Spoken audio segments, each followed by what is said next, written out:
அனைவருக்கும் வணக்கம். பருப்பு, அவரைக்காய், கத்திரிக்காய் சாம்பார் வைக்கலாம் வாங்க. தண்ணி ஊற்றிக்கலாம். ஒரு சொம்பு தண்ணி ஊற்றிக்குவோம். மஞ்சத்தூள் போட்டுக்குவோம், மிளகாத்தூள் போட்டுக்குவோம், மல்லித்தூள் போட்டுக்குவோம், வெங்காயத்தாள் போட்டுக்குவோம். நம்ம தோட்டத்தில் பறிச்சது கத்திரிக்காய் ஸ்லைஸ் இந்த அளவுக்கு பண்ணி போட்டுக்குவோம். அலசி கட் பண்ணி எடுத்து வச்சுருக்கேன். சால்ட்டும் இதிலே போட்டுக்குவோம், கலந்து விட்டுக்குவோம்.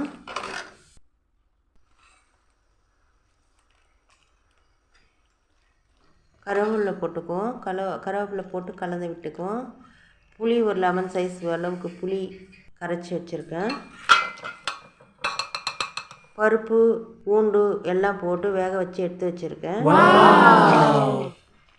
சின்ன வெங்காயம் போட்டிருக்கேன். இதெல்லாம் போட்டு நல்லா வேக வைக்கணும்.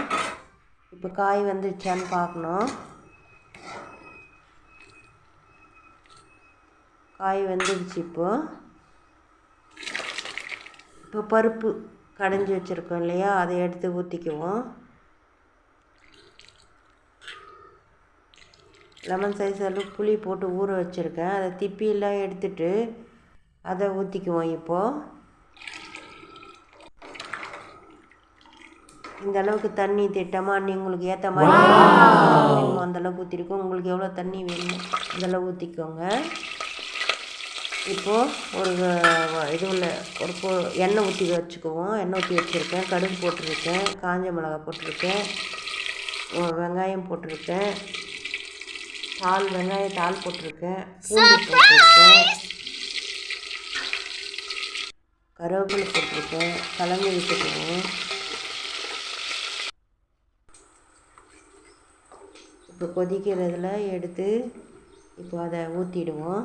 ஊற்றி ஒரு 10 நிமிஷம் கொதிக்கணும். ஒரு 10 நிமிஷம் இல்லை, ஒரு 2 நிமிஷம் கொதிச்சதுமே சரியாக போகுது. சாம்பார் கமன் வாசம் தூக்குது பாருங்கள். சூப்பராக செஞ்சுருக்கேன் பாருங்கள். சாம்பார் அவ்வளோ டேஸ்ட்டாக இருக்கும். அந்த புளி கொஞ்சம் ஊற்றணும். புளி ஊற்றாமல் வச்சிட்டிங்கன்னா சரியாகாது. நான் ஆல்ரெடி கொத்தமல்லி தூக்கிக்குவோம். ஆல்ரெடி நான் பூண்டு பருப்பு வேக வைக்கும் போதே பூண்டு எல்லாம் போட்டுட்டேன். தக்காளி 2 போட்டு வேக வச்சு எடுத்து வச்சிட்டோம். அதுதான் இப்போ எல்லாம் கொட்டியாச்சு. எல்லாம் கரெக்டாக இருக்குது.